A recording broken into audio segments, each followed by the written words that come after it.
Artificial Intelligence Doctor. Understanding the pacing threshold in leadless pacemakers. The threshold in a leadless pacemaker, as in any pacemaker, refers to the minimum amount of electrical energy required to consistently stimulate the heart muscle and cause a contraction, also known as capturing the heart.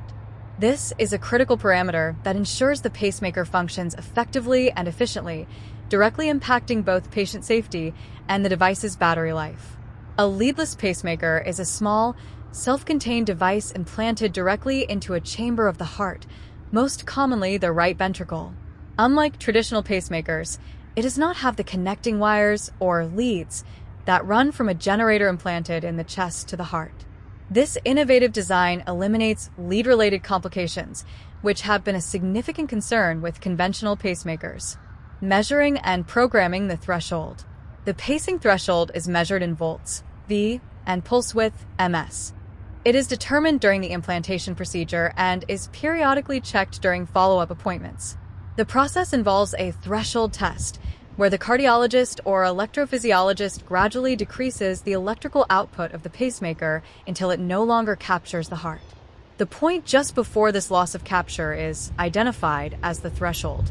To ensure consistent and reliable pacing, the pacemaker's output is then programmed to a level significantly higher than this measured threshold, typically 2 to 3 times the voltage.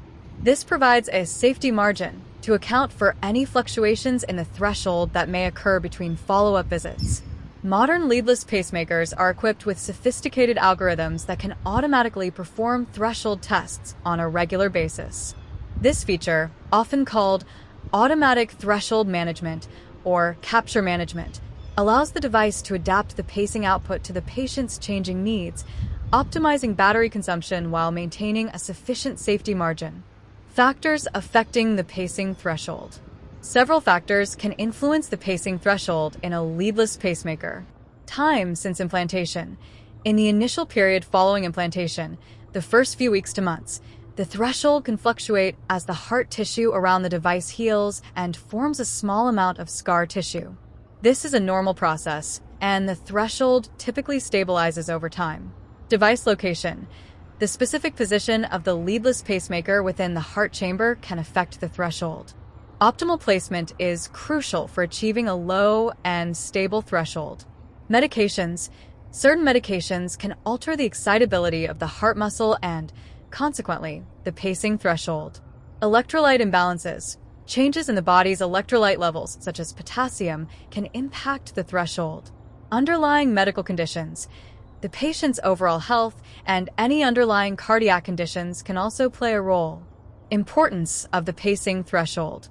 A low and stable pacing threshold is highly desirable for several reasons. Extended battery life. A lower threshold means the pacemaker needs to expend less energy with each paced beat, which significantly prolongs the battery life of the device. Given that leadless pacemakers are single-unit devices, battery longevity is a critical consideration. Patient safety.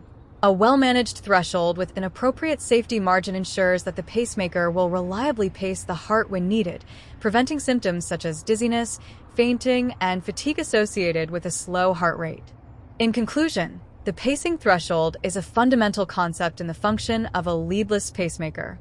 Its accurate measurement, careful programming, and ongoing management are essential for ensuring the device operates safely and efficiently, maximizing its longevity and providing the best possible outcome for the patient.